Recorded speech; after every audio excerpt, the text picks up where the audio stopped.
은혜 받으실 말씀은 창세기 25장 21절에서 26절입니다. 이삭이 그 아내가 잉태하지 못하므로 그를 위하여 여호와께 간구하며 여호와께서 그 간구를 들으셨으므로 그 아내 리브가가 잉태하였더니 아이들이 그의 태 속에서 서로 싸우는지라 그가 가로되 이 같으면 내가 어찌할꼬 하고 가서 여호와께 묻자온대 여호와께서 그에게 이르시되 두 국민이 내 태중에 있구나 두 민족이 내 복중에서부터 나누이리라 이 족속이 저 족속보다 강하겠고 큰 자는 어린 자를 섬기리라 하셨더라.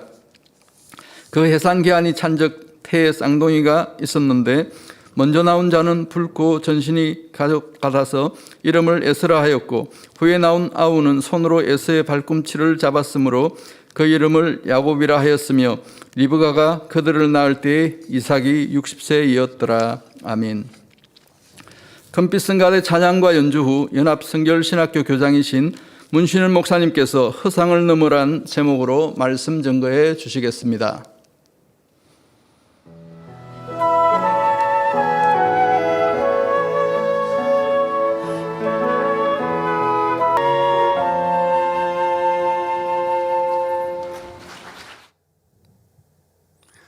사랑하는 성도 여러분, 주 안에서 평안하셨습니까? 저는 오늘 허상을 넘어 실상으로 라는 제목으로 수요 예배 말씀을 증거하고자 합니다. 꽤 오래전 이야기입니다마는 언젠가 전자공학을 전공하는 대학생에게 하나님을 전하라는 그런 마음으로 공원에 앉아 대화를 나눈 적이 있습니다.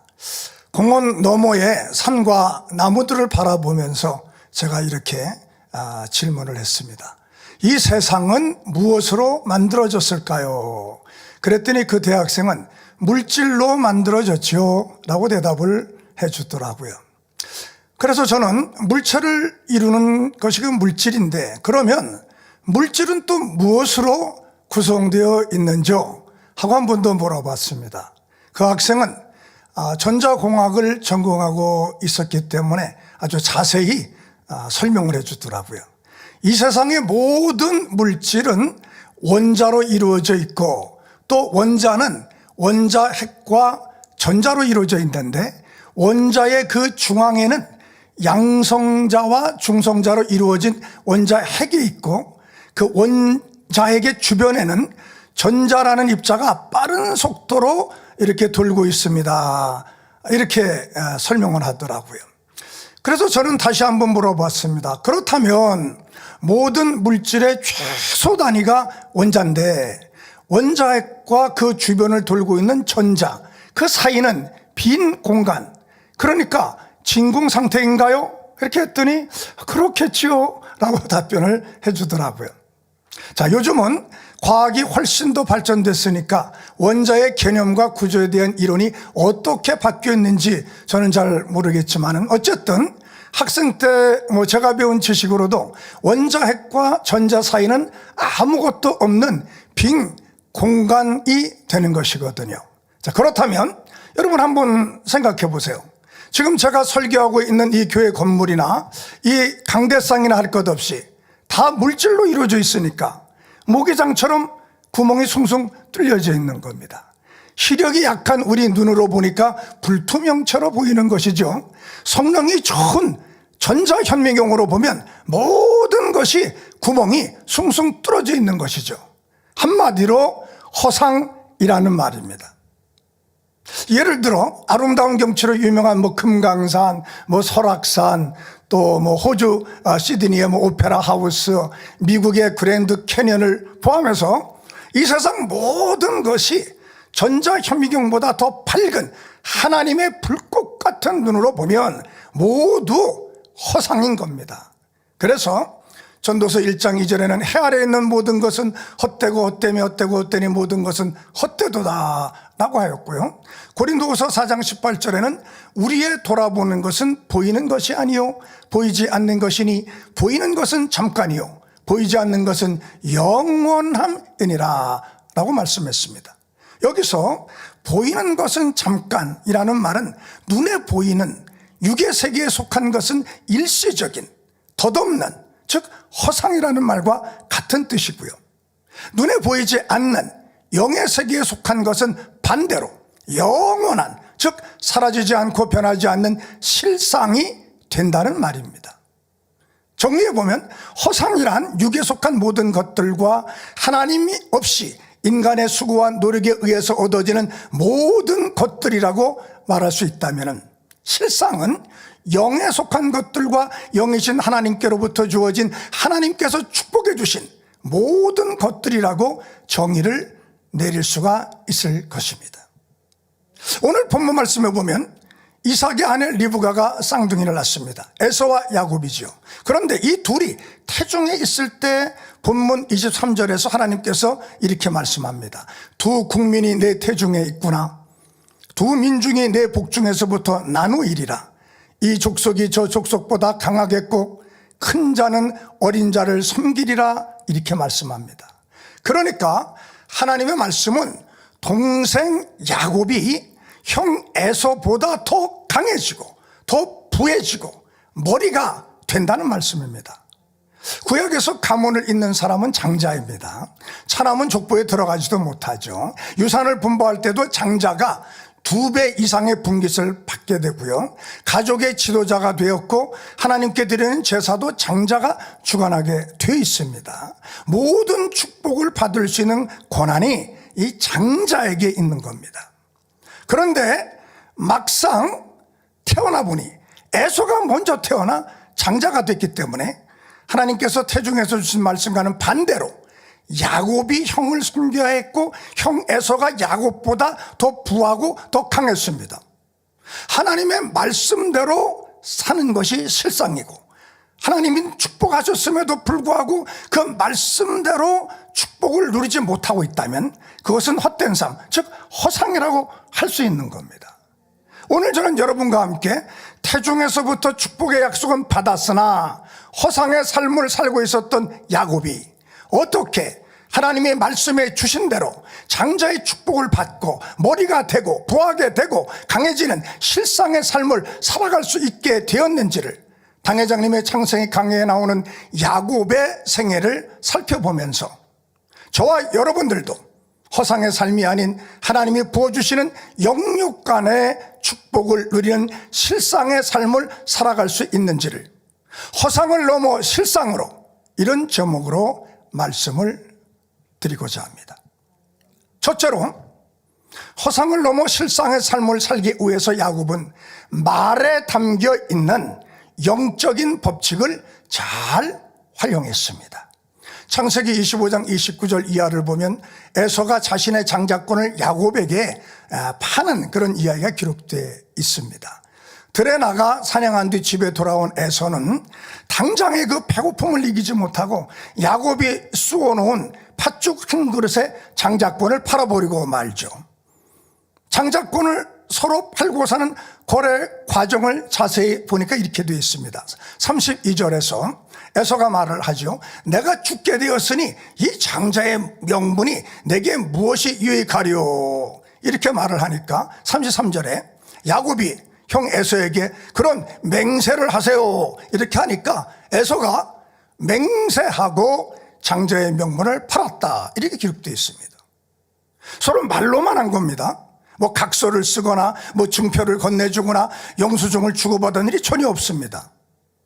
에서는 말에 대한 영적인 법칙에 대해 무지했기 때문에 쉽게 이런 말을 할 수 있었던 것이죠. 그러나 야곱은 영적인 법칙을 잘 알고 있었습니다. 말에 대한 영의 법칙이란 뭘까요? 잠언 13장 2절에 보면 사람은 입의 열매로 인하여 복록을 누리거니와 라고 말씀했고요. 잠언 18장 21절에는 죽고 사는 것이 혀의 권세에 달렸나니 혀를 쓰기 좋아하는 자는 그 열매를 먹으리라, 이렇게 말씀했습니다. 에서는 입술로 장자권을 팔겠다고 시인했고요. 야곱은 장자의 명분에 해당하는 그 대가를 팥죽으로 지불했기 때문에 영적으로 거래가 성립된 겁니다. 육적으로는 거래를 할 때 계약서를 쓰고 뭐 도장을 찍고 영수증을 받아 놔야만 계약이 성립되고 그리고 법적인 효력이 발생하게 되는 것이죠. 그러나 영의 세계에서는 말로 계약이 성립되는 겁니다. 예를 들어 아휴 나는 뭐 항상 몸이 아파요, 소화도 잘 안 되고요, 건강이 너무 안 좋아요, 이렇게 말하면 우리는 뭐 무심코 건강이 안 좋으니까 뭐 당연히 그렇게 말하는 것이라고 생각을 한다고 해도요, 영적으로는 원수 마귀와 나도 모르는 사이에 계약을 하는 겁니다. 나중에 이제 하나님께 나와서 하나님 제게 건강 좀 주세요, 소화도 잘 되게 해주시고요, 아픈 것도 치료해 주세요, 이렇게 기도하면 아이 좋으신 하나님께서는 치료해 주시려고 하시죠. 그런데 원수 마귀가 또 송사하거든요. 하나님 저 사람은요 치료해 주시면 안 됩니다. 이미 저하고 계약서를 썼으니까요, 저 사람은요 항상 아프다고 했고 소화도 안 된다고 자기는 건강이 안 좋다고 했습니다. 그러니 치료해 주시면 안 됩니다. 그렇게 송사를 원수마귀가 하는 것이거든요. 어떤 성도님은 기도도 많이 하고 당회장님의 권능의 역사를 100% 믿고 사모한다고 하는데 응답이 안 된다고 불평을 또 합니다. 이런 분들은 평소에 자신이 어떤 말을 쓰고 있는지를 살펴봐야 됩니다. 다른 사람들은 행복해 보이는데 나는 불행한 것 같다라고 한다든지, 다른 사람들은 응답도 잘 받고 권능 체험도 잘하는 것 같은데 나는 왜 기도 응답이 안 되는지 모르겠어요, 이렇게 자꾸 말하면 여러분은 뭐 실제로 그러니까 그렇게 말했다고 해도 영적으로는 원수마귀와 계약이 되는 거예요. 그러니까 작정기도회나 은혜집회 때 하나님 응답도 주시고 축복해 주세요 이렇게 기도를 하면 하나님은 응답과 축복을 주시려고 해도 원수마귀가 송사하고 회방한다니까요. 하나님 응답 주시면 안 됩니다. 저 사람은 이미 저하고 계약을 맺었습니다. 자기는 응답도 못 받고 권능 체험도 못 한다고요. 그러니 응답과 체험을 주시면 안 됩니다. 이래서 응답과 축복을 받지 못하는 겁니다. 예전에 어느 교구장님께 이런 말을 들은 적이 있어요. 신방을 하시는데 주차할 곳이 없어서 이것저것 찾아보다가 이제 겨우 한 곳에 빈자리를 이제 발견을 했습니다. 또 어떤 분이 지키고 있더랍니다. 그래서 그분에게 다가가서 창문을 열고 차문을 열고 이렇게 얘기했대요. 아저씨 여기에 차 세우면 안 되죠? 그러니까 그분이 네 안 됩니다, 안 돼요. 그래서 주차를 못하고 다른 자리를 또 찾으러 여기저기 다녔는데 찾지 못하고 아까 그 거절당했던 그 자리로 다시 돌아오게 됐답니다. 그래서 어떻게 할까 그러다 이번에는 다시 한번 차 문을 열고 이렇게 얘기했대요. 아저씨 여기에 주차해도 되지요? 이렇게 얘기했더니 그분이 놀랍게도 네 됩니다 이렇게 얘기하더랍니다. 자, 그러니 우리 항상 믿음으로 나도 권능 체험할 수 있다, 나도 응답받을 수 있고 축복받을 수 있다, 이렇게 긍정적인 말을 하시고 나는 행복하다, 일이 잘 되고 있다, 모든 일이 합력하여 선을 이룬다, 이렇게 선한 말을 하고 창조적이고 건설적인 말을 해야 되는 겁니다. 간단한 말 한마디라 할지라도 자신도 모르는 사이에 영적으로 큰 손해가 될 수 있고 하나님과의 사이에 큰 담이 생길 수도 있는 겁니다. 하지만 야곱이 이렇게 말에 담긴 영적인 법칙을 활용해서 장자권은 가져오게 되었지만은 아직도 여전히 장자에게 돌아올 축복을 실제로 받은 것은 아니기 때문에, 다시 말해서 명분만 장자이지 실제로는 아직도 장자로서의 축복이라는 실상을 누리고 있는 것은 아니기에 야곱은 두 번째로 다음과 같은 또 일을 합니다. 자, 두 번째로 말씀드릴 거는 허상을 넘어 실상의 삶을 살기 위해서 야곱은 장자권의 실상에 대한 하나님의 보장받기를 사모했습니다. 창세기 27장 1절에서 4절에 보면 이삭이 이제 나이가 많아지죠. 언제 죽을지 모르는 가운데 맏아들 에서에게 축복 기도를 해주려고 합니다. 족장시대에는 이제 아버지가 자신의 상속자에게 축복하는 것이 관례였었습니다. 이 축복 기도는 단순한 기도가 아니고요, 가문을 이어나갈 장자를 세우는 언약의 기도이고요, 또 그 외에 하나님의 축복을 보장해주는 영적인 의미가 있는 그런 기도였었습니다. 형 에서에게서 장자권을 뺏은 야곱은 실제적으로 장자의 축복을 죽게 될 것을 이제 보장받기를 원했어요. 그것은 아버지 이삭의 기도를 받는 것이죠. 이 기도를 받지 못하면 장자권은 허상이 되고 실제적으로 축복을 누리는 실상이 이루어지지 못하는 것이거든요. 이삭은 에서에게 축복을 빌어줄 유랑이었기 때문에 야곱이 에서 대신에 이삭의 축복 기도를 받는다는 것은 아주 힘든 일이었습니다. 이 사실을 알았던 어머니 리브가는 에서보다 야곱을 더 사랑하고 있었기 때문에 이제 한 가지 묘책을 짜냅니다. 사냥한 짐승이 아니더라도 염소 새끼로 별미를 만들어주고 에서의 향취가 나는 그런 의복을 취해서 야곱에게 입혀서 이제 이삭을 속이고 명분만 장자가 아닌 실제적인 장자로서의 축복까지 보장받는 기도를 받게 했습니다. 자, 여기서 허상을 넘어 실상의 축복이 임하는 하나님의 보장을 받기 위해서는 두 가지 영계의 법칙을 만족시켜야 되는 것을 알 수 있어요. 하나는 이삭은 에서에게 자신이 즐기는 별미를 만들어 오게 합니다. 하나님의 축복은 반드시 마음의 중심을 담아드리는 믿음의 행함이 더 심는 과정이 있어야 하는 겁니다. 열왕기상 17장에서 엘리야가 사르밧바벨에게 마지막 먹을 양식으로 자신을 위해 음식을 만들어 오도록 했던 것도 이런 믿음의 행함이 필요했기 때문이죠. 세상 무엇과도 바꿀 수 없는 독자 이삭을 드렸던 아브라함을 하나님은 기뻐하셔서 축복하셨고요. 자신의 모든 마음과 정성을 담은 지극히 비싼 향물을 예수님의 발에 붓고 자기 머리털로 발을 씻겨드렸던 마리아의 행함 역시 예수님은 별미로 받으셨기 때문에 복음이 전파되는 곳곳마다 이 여인의 행한 일도 증거되리라 이렇게 칭찬해 주신 겁니다. 자, 두 번째, 하나님 앞에 좋은 의복을 갖추고 나와야 축복이 보장되는 기도를 받을 수 있는 겁니다. 야곱이 이삭을 속이고 축복 기도를 받으러 나갈 때 창세기 27장 15절에 보면 리브가가 집안 처소에 있는 맏아들 에서의 좋은 의복을 취하여 작은 아들 야곱에게 입히고 라고 되어 있습니다. 이삭은 에서의 옷을 입은 야곱을 마음껏 축복해 줍니다. 옷은 우리가 배운 대로 영적으로 마음을 뜻하기 때문에 깨끗하고 아름다운 귀한 의복처럼 선하고 아름다운 영의 마음으로 하나님 앞에 나가야 되는 것을 뜻하는 거예요.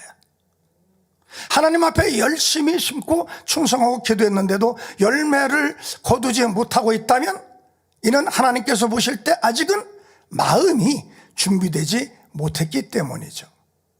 어떤 경우에는 물론 기도 받은 즉시에는 응답이 없다가도 때가 되어 그릇 준비가 되면, 마음 준비가 되면 그때 역사해 주시는 경우도 있습니다. 그러기에 먼저 우리는 하나님과의 사이에 막힌 담을 헐어버리고 기도를 해야 됩니다. 그러므로 우리도 별미를 드리고 선과 사랑이 가득 채워진 영의 마음을 준비하여 하나님 앞에 나가 기도하면 하나님으로부터 축복과 응답을 보장받는 인침을 받을 수가 있는 겁니다. 하나님께서 축복과 응답을 보장해 주시는 인침이란 뭘까요? 성경에는 성령을 상징적으로 표현하는 단어들이 여러 가지가 있습니다. 불이라든지 물, 기름 이런 단어들로 표현하죠. 그 중에 또 도장을 뜻하는 인으로도 표현하기도 합니다. 이것은 성령이 구원의 확실한 보장이 된다는 뜻이에요. 우리가 계약서에도 계약을 법적으로 보장하려면 어떻게 해요? 도장을 찍듯이 하나님이 우리가 예수님을 믿을 때 구원을 받았다는 증거로 성령을 보내주시는 것을 성령으로 도장을 찍었다 이렇게 말하는 겁니다. 고린도후서 1장 22절에 저가 또한 우리에게 인치시고 보증으로 성령을 우리 마음에 주셨느니라 라고 하셨고요. 에베소서 4장 30절에는 하나님의 성령을 근심하게 하지 말라. 그 안에서 너희가 구속의 날까지 인치심을 받았느니라 이렇게 말씀했습니다.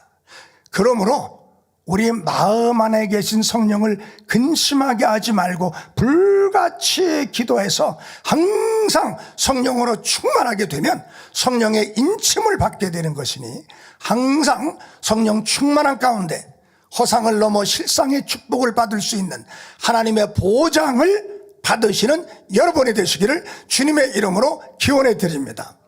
자, 세 번째로 이 허상을 넘어 실상의 삶을 살기 위해서 야곱은 바라봄의 법칙을 사용했습니다. 자, 이렇게 에서 대신에 아버지 이삭의 축복 기도를 받았기 때문에 그래서 하나님의 보장을 받은 것이죠. 그러나 그럼에도 불구하고 야곱은 여전히 실제적인 축복을 받지 못하고 있습니다. 에서를 피해 삼촌이 살고 있는 밧닷 아람까지 가서 20년 동안 삼촌의 양떼, 소떼, 연속떼를 키워줬지만 야곱은 모아놓은 재산이 없었습니다. 20년 동안 헛된 삶, 허상의 삶을 산 것이죠. 장자권의 실상, 즉 장자권을 가진 자로서의 실제적인 축복을 아직 받지는 못하고 있었습니다. 왜냐하면 욕심 많은 삼촌 라반이 야곱에게 일만 시키고 10번이나 속이고 품삯을 주지 않았기 때문이죠. 자, 이때 야곱은 허상을 넘어 실상의 축복을 받아내기 위해서 바라봄의 법칙을 사용을 합니다. 창세기 30장에 보면 야곱은 삼촌 라반에게 육적으로 보면 참 너무나 어리석은 제안을 합니다.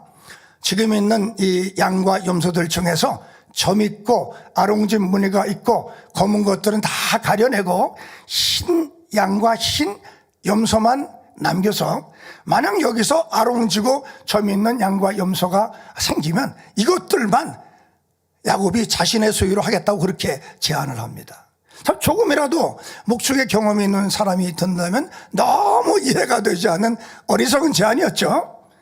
그렇지만 야곱은 이렇게 합니다. 그래서 야곱은 살구나무, 버드나무, 신풍나무에 이제 푸른 나무를 취해서 이제 껍질을 벗겨 또 흰무늬를 내고 양떼, 염소떼가 와서 먹는 그 개천에 물 그 위에 세워 놓습니다. 물을 먹으러 양떼, 염소떼가 올 때마다 무늬가 있는 가지를 바라보며 또 새끼를 베고 낳으니 얼룩얼룩한 것과 점에 있고 또 아롱지 새끼들을 많이 이렇게 낳게 됐던 겁니다. 전라도 여수시 변두리에 한 작은 마을, 중천 마을이라는 곳이 있다고 합니다. 아주 작은 마을이지만 이 마을이 그 세계적으로도 유명하죠. 기네스북에 등재가 되어 있다고 그래요. 그 이유를 보니까 쌍둥이 마을로 세계 최고 기록을 가지고 있다고 하는 거예요. 1989년 이제 기네스북에 오를 때 중천 마을의 가구 수가 75가구, 75가구 정도 살고 있었는데요. 그 75가구 중에서 35가구에서 쌍둥이가 태어났다는 거예요. 그 연구소에서 그 원인을 한번 조사해 봤답니다. 그러나 유전적 또 생물학적 요인이나 어떤 특별한 음식이나 기후가 또 특이한다든지 이런 아무런 원인을 밝혀내지 못했다고 합니다. 그런데 한 가지 유혈점이 있는데요. 그 중천마을은요, 남쪽, 북쪽, 서쪽 이 삼면이 다 산으로 이렇게 둘러싸여져 있다고 합니다. 앞이 트인 곳은 동쪽뿐이 없다고 해요. 그래서 마을 사람들이 그 마을 안에서 동쪽을 바라보면 그 트인 쪽이니까 그 앞쪽에 쌍봉산이 보인답니다. 왜 쌍봉산이냐면 두 개의 이렇게 봉우리가 있어서 쌍봉산이라고 불린다고 해요. 그러니까 주민들이 마을 안에서 탁 트인 동쪽 이렇게 눈을 들어 바라보면은 쌍봉산만 보이는 거예요. 바라봄의 법칙에 의해서 그래서 쌍둥이를 많이 낳았다는 그런 말이죠.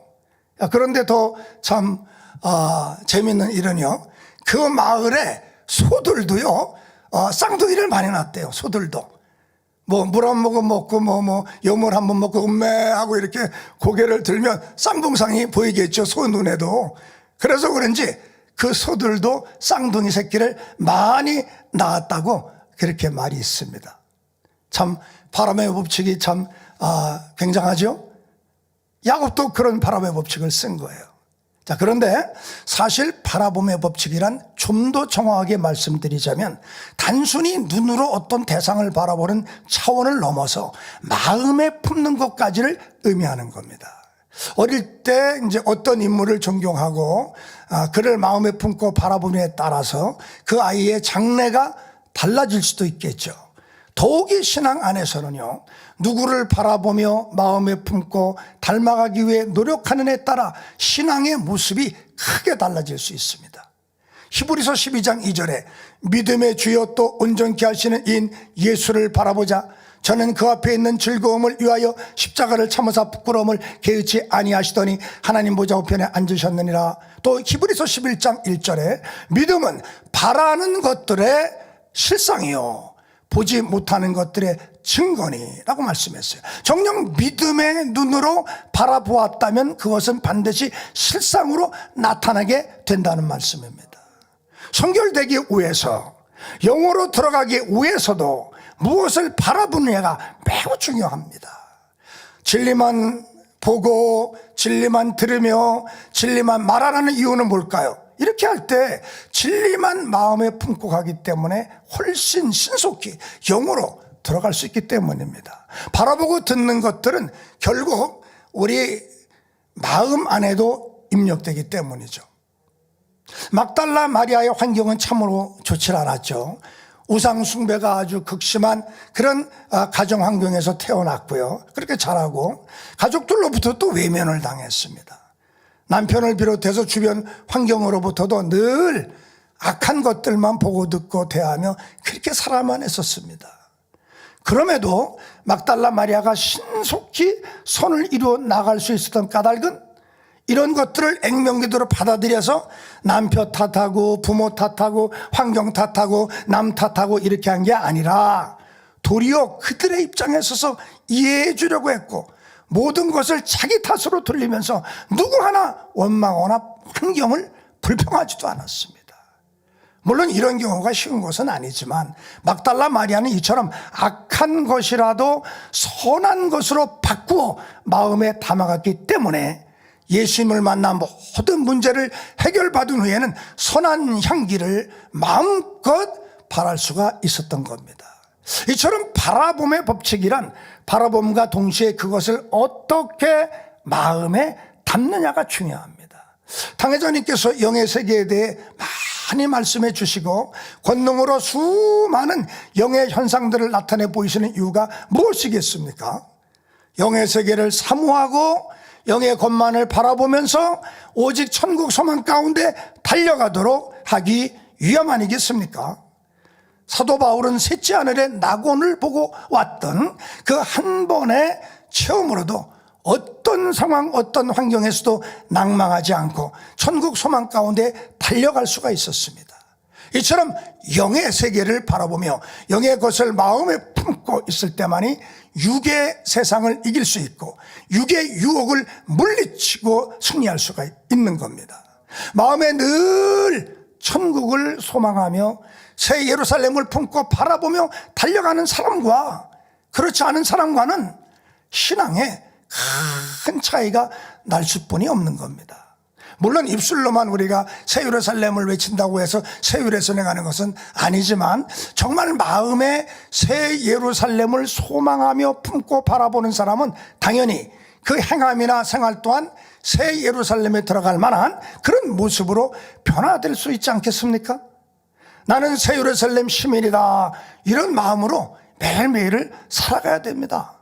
나는 새 예루살렘 시민인데 내가 이만한 일로 마음을 상해하거나 불편해하거나 하면 안 되지. 나는 새 예루살렘 시민인데 부정적인 말을 하거나 남을 판단하거나 슬퍼하거나 힘들어해서 되겠는가? 이렇게 하면서 항상 기뻐하고 범사에 감사하며 항상 웃으면서 선과 사랑을 베풀며 행복하게 하나님께 영광을 돌리며 새 예루살렘의 시민답게 살아가야 되는 겁니다. 다니엘 철야 때 이제 대성전 건축을 위한 이제 성전 건축을 위한 기도하는 시간이 있지 않습니까? 그때 이제 대성전의 애니메이션이 뭐 화면에 다 나오지 않습니까? 그 큰 성전 안에서 많은 성도님들이 왔다 갔다 하는 그런 모습이 나오더라고요. 그걸 보면 저는 저 사람이 바로 나다 이런 생각을 해요.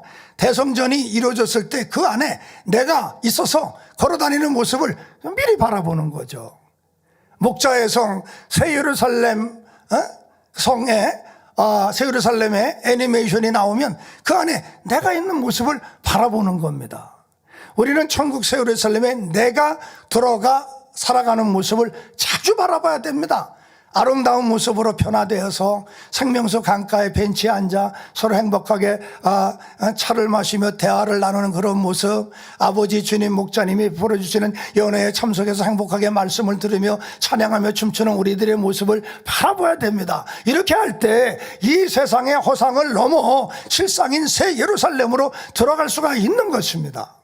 자, 네 번째로 허상을 넘어 실상의 삶을 살아가기 위해서 야곱은 자신을 완전히 깨뜨렸습니다. 야곱은 바라봄의 법칙을 사용한 후에야 얼룩지고 아롱진 양떼 염소떼를 많이 얻어서 실제로 축복을 받은 실상의 삶이 될 수 있었습니다.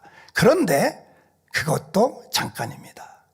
고향으로 가기 위해서는 야복강을 건너가야 되는데 거기서 형 에서의 소식을 듣게 되죠. 400명의 군사를 거느리고 형이 야곱을 죽이기 위해서 오고 있다는 그런 소식입니다. 400명의 군사가 다가와서 공격을 하면 모든 것이 헛것이 돼버리고 말지 않겠습니까? 많이 모아놓았던 재산도 가족들도 심지어 자기 자신의 목숨까지 다 잃어버리게 되지 않겠습니까? 그러니 지금 눈앞에 보이는 양떼, 소떼, 염소떼 등 모든 재산이 허상이나 마찬가지입니다. 이것을 깨달은 야곱은 자기의 지혜로 자기 방법으로가 아닌 오직 하나님으로부터 오는 축복을 사모하게 됩니다. 그래서 창세기 32장에 보면 야곱은 허상에서 실상으로의 축복을 나가기 위해서 모든 것을 내려놓기로 결단을 내립니다. 먼저 형 에서의 마음을 풀기 위해서 양떼, 소떼, 염소떼의 일부를 예물로 야복강을 건너 보내죠. 그러나 그걸로 그치지 못하고 밤에 잠이 안 오니까 일어나서 이번에는 가족들까지 야복강을 건너게 하고 급기야는 홀로 남습니다. 모든 것을 포기하고 철저히 자신을 낮추고 깨어지는 준비를 하고 온전히 하나님의 뜻에 자기의 모든 삶을 맡기고 있는 겁니다. 마침내 야곱은 하나님만 의지하는 것이 진정한 축복의 길, 즉 허상을 넘어 실상으로 가는 그런 길이라고 깨닫고 생명을 다해 하나님께 매달리는 겁니다. 창세기 32장 24절에 보면 야곱은 홀로 남았더니 어떤 사람이 날이 새도록 야곱과 씨름하다가 라고 되어 있습니다. 야곱은 아직 하나님과 직접 대면할 만큼 온전한 그런 영적인 자격을 갖춘 이 시점이 아니기 때문에 야곱이 씨름한 이 사람이 하나님은 아니지요. 미가엘 천사장이 제1하늘의 공간으로 나오기 위해서 육의 형상을 입고 사람의 모습을 하고 야곱과 씨름을 했던 겁니다. 그 사람이 그 미가엘 천사장이 야곱의 환도뼈를 치니 환도뼈가 위골돼 버립니다. 환도뼈가 위골되었다는 말은 자아가 철저히 깨어졌다는 것을 의미하죠. 끝까지 버리지 않고 깨뜨리지 않고 붙들고 있었던 자기적인 생각과 지혜와 틀을 깨뜨리고 인간적인 방법과 모든 이론 등이 철저히 깨어지는 역사가 야곱에게 일어난 겁니다.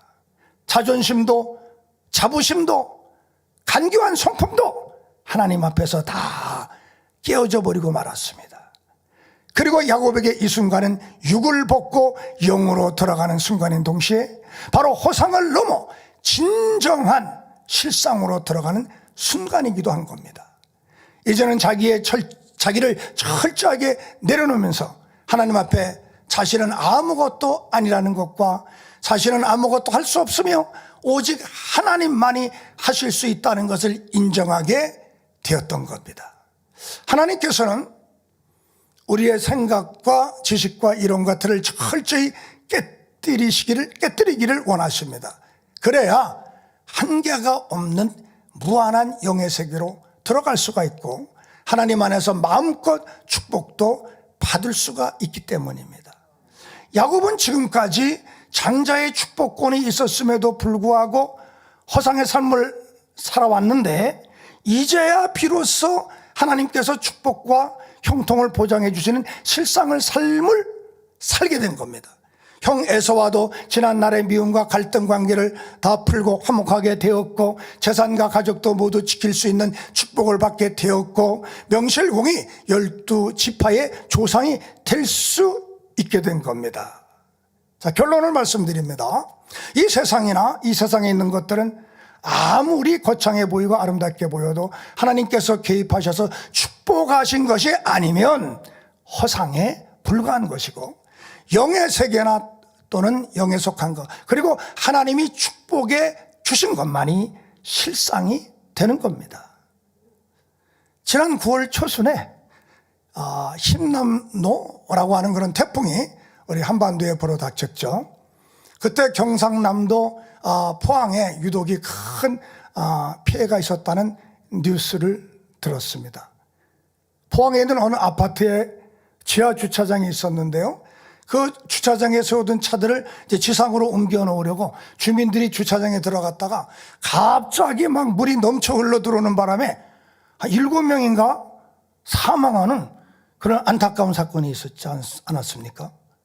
뉴스를 들어보니까 어머니와 중학생 아들이 같이 주차장에 들어갔다가요, 그만 아들만 죽고 어머니는 살아났다, 뭐 이런 비극적인 그런 뉴스가 있는 게 기억납니다. 저는 그 뉴스를 듣고 아마 하나님을 알지 못하는 사람들이겠지, 그렇게 하면서 하나님을 믿었으면 지킴받을 수 있었을 텐데 하고 매우 안타깝게 생각을 했었거든요. 자, 그런데 포항에 계시는 목사님께서 이제 동영상을 저에게 하나 보내주셨어요. 신앙에 관한 것이기 때문에 내용이 뭘까 하고 한번 열어봤죠. 다름 아닌 바로 그 포항 주차장에서 중학생 아들을 잃고요, 혼자 생명을 건진 그 어머니가 교회에서, 어느 교회에서 간증을 하는 그런 내용이었습니다. 저는 깜짝 놀랐습니다. 나름대로 신앙생활을 잘 하고 계시는 교회 여집사님이셨고, 죽은 아들은 어릴 때부터 장래 희망이 선교사라고 할 만큼 신앙에 열심이었는데 이런 사고를 당한 겁니다. 아니, 이렇게 나름 신실한 믿음 생활을 하는 가정이었는데 어찌 이런 비극을 맞았을까? 왜 하나님이 지켜주지 않았을까 하고 관심을 가지고요, 그 동영상을 끝까지 제가 봤습니다. 내용이 간단히 말씀드리면 이런 거예요. 갑자기 지하 주차장에 물이 밀려드는 바람에 생명의 위험을 느낀 주민들은, 그 안에 있던 주민들은 막 두려움에 울고 소리를 지르고 순식간에 합의교환이 됐다고 합니다. 그런데 이 어머니와 아들은 무서워하지 않았다고 그래요. 그 주차장 안에 물이 천장까지 막 차오르니까 그냥 급한 물살에 어머니와 그 아들이 손을 꼭 붙잡고 있었는데 손을 놓치게 되었었대요. 그 와중에 아들은, 엄마, 그동안 나를 키워줘서 너무너무 고마워요. 천국에서 만나요, 엄마. 이러면서 손을 놓고 물살에 휩쓸리더라는 거예요. 어머니도 담담하게, 그래, 우리 천국에서 만나자, 이렇게 말을 했었답니다. 더 이상 아들의 목소리도 들리지 않고 불어난 물에 불도 다 꺼져가지고 사방은 캄캄하고 아주 고요하더랍니다. 근데 얼떨결에 주차장 천장에 연결된 파프를 붙잡게 됐는데요, 그 위에 올라가 거기에 엎드려서 울면서 기도를 했다고 합니다. 하나님, 왜 아들을 데려가셨나요? 왜 저는 살려주시고 아들은 데려가셨나요? 왜요? 뭐 이렇게 울부짖으면서 기도를 드렸대요. 근데 갑자기 환상이 보이더랍니다. 아름다운 꽃들이 만발한 푸른 초원이 보이고 주님이 거기에 서 계시는데요, 아들이 신나게 주님을 향해 막 달려가더래요. 두 팔을 벌리고 계시는 주님의 품에 행복하게 안기는 그런 환상이더랍니다. 그리고 하나님 음성이 들리더래요. 정확히 말하면 성령의 음성이겠죠.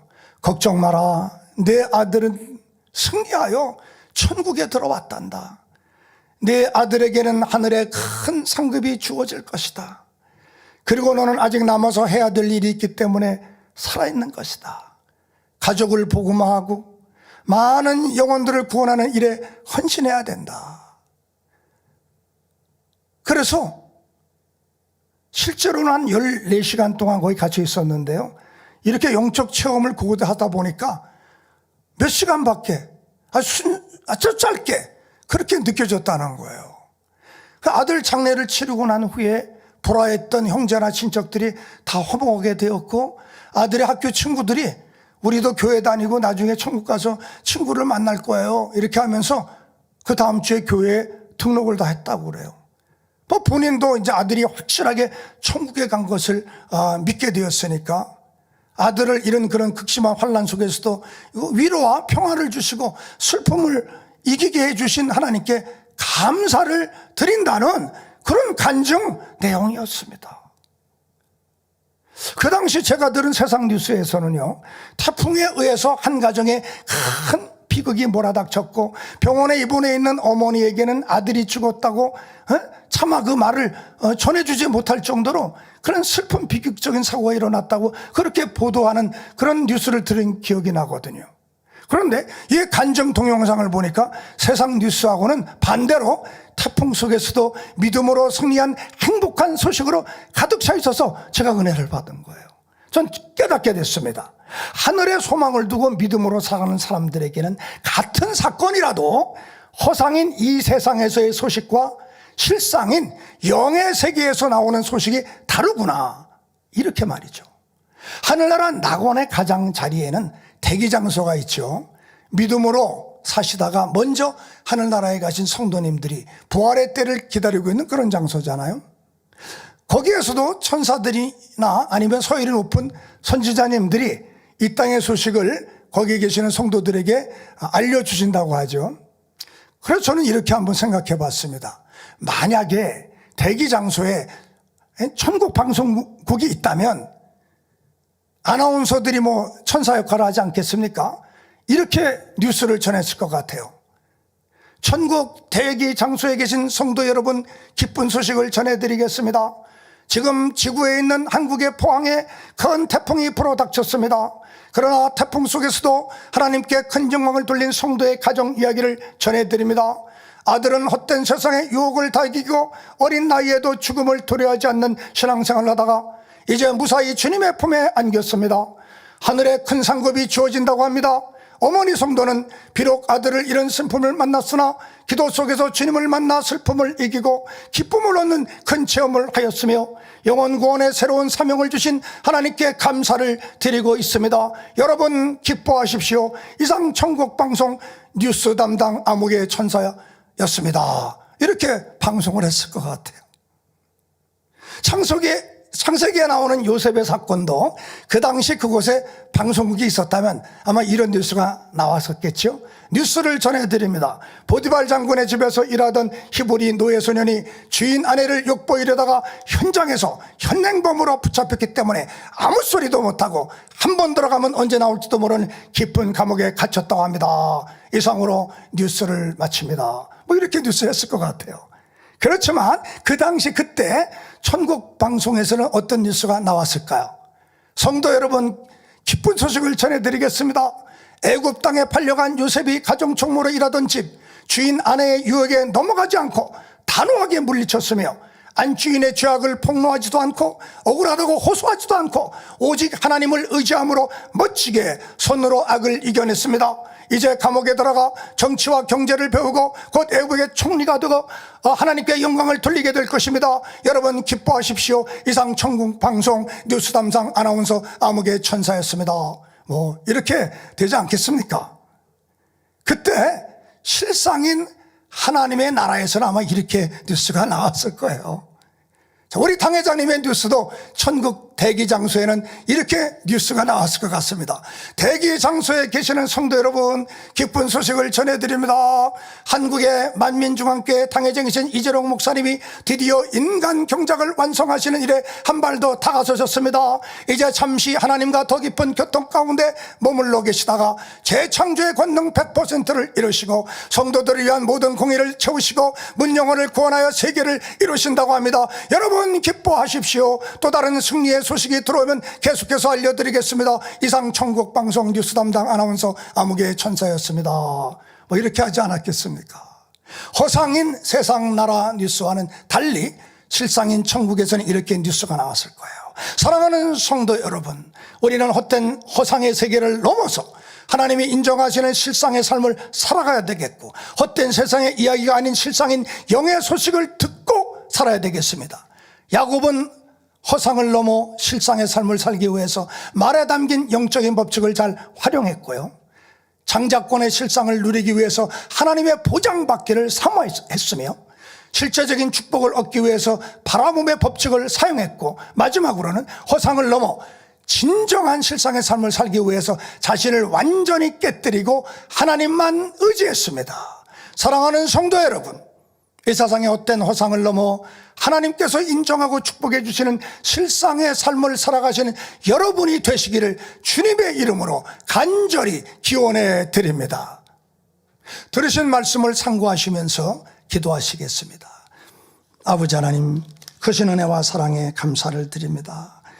야곱은 허상을 넘어 실상의 삶을 살기 위해서 말의 영적인 법칙을 잘 활용을 했고, 하나님의 보장받기를 위해서 기도를 받았으며 실제적인 축복을 위해서 바람의 법칙, 그리고 자신을 완전히 깨뜨렸습니다. 아버지 하나님, 우리들도 이 세상의 어떤 허상을 넘어 하나님께서 인정하고 축복하시는 실상의 삶을 살아가게 축복해 주옵소서. 감사를 드리며 우리 주 예수 그리스도의 이름으로 기도하옵나이다. 아멘.